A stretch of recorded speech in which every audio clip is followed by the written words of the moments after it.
I'm just going to say that I don't date, that I have no interest in dating, and that, as you know if you've been here and listened to the free agent lifestyle tenants repeatedly say that they don't want to cohabit, be in long-term relationships, or get married, you can obviously infer that dating isn't a high priority in my life.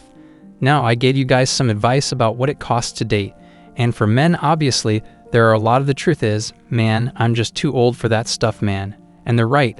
They suddenly want to play the double standard game and talk about how men still should pay men, still be gentlemen men, still look at me as an equal, but still pay up for this peace leave, or the chance of getting some peace leave. I'm too old for it since, in the first place, it's simple to obtain in this day and age without having to date.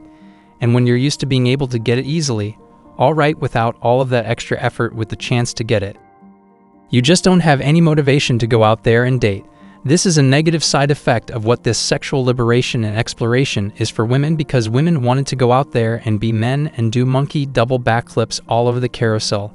And now all of a sudden that men don't have an incentive to go out there because they've taken I'm dealing with a group of women who have been performing monkey double backflips for the past 30 years. And the majority of them now want that gentleman, now want that good man, now that they've reached the point where men have always been. But since they've reached it and you're dealing with the older guy, you can argue that he has less testosterone than a guy who is in his 20s.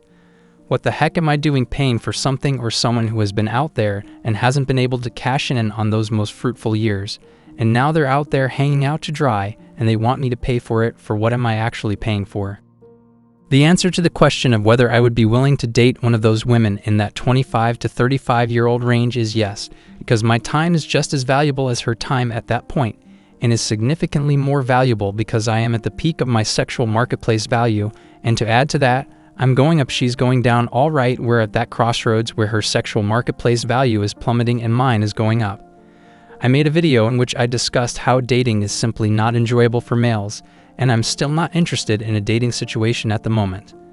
There are times when you can have a little bit of fun, some laughs, and all of that, but in reality, because of the expectations placed on men for dating, you are essentially the trip organizer.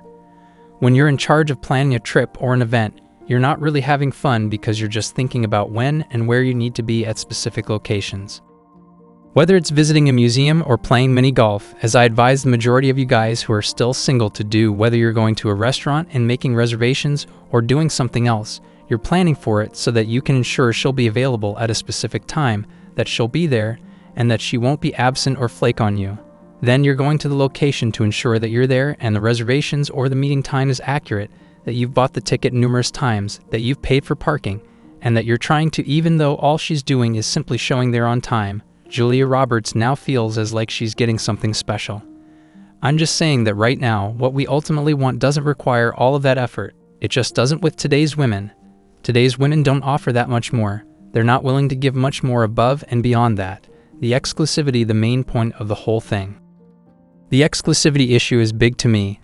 This is a big part of I'm just saying that right now, what we want ultimately doesn't require all of that effort. It just simply does and pf pof. There's no exclusivity here. She's just taking you along for the ride.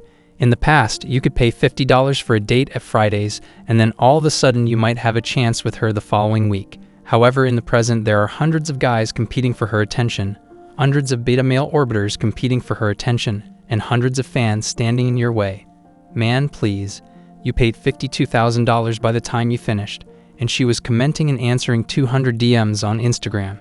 Now, some of you guys, I know you're continuing to go out there online today, do what you do out there, but I just want to tell you guys you're pretty much wasting your time. The guys that she is doing monkey double backflips on there aren't taking her out on dates, okay? They're just not the women in you. So why would I go through that effort to compete with 300 a horse out there? The chads who are 8, 9s, and 10s are getting the 5, 6s, and 7s and running through them. And now here you come as a male, you're 7, 6, 5, you think you're even on the sexual marketplace value, and she's out there chasing you around, making you pay for dinners, and have her and she ain't, you can't even pick them up anymore. They're saying, no, don't pick me up, I'll just meet you there, because once you've been on the carousel for the past 20 years and have received several, I'm talking about a body count in the hundreds. Stop lecturing me about what men should be doing right now. You ought to have cashed in your property years ago.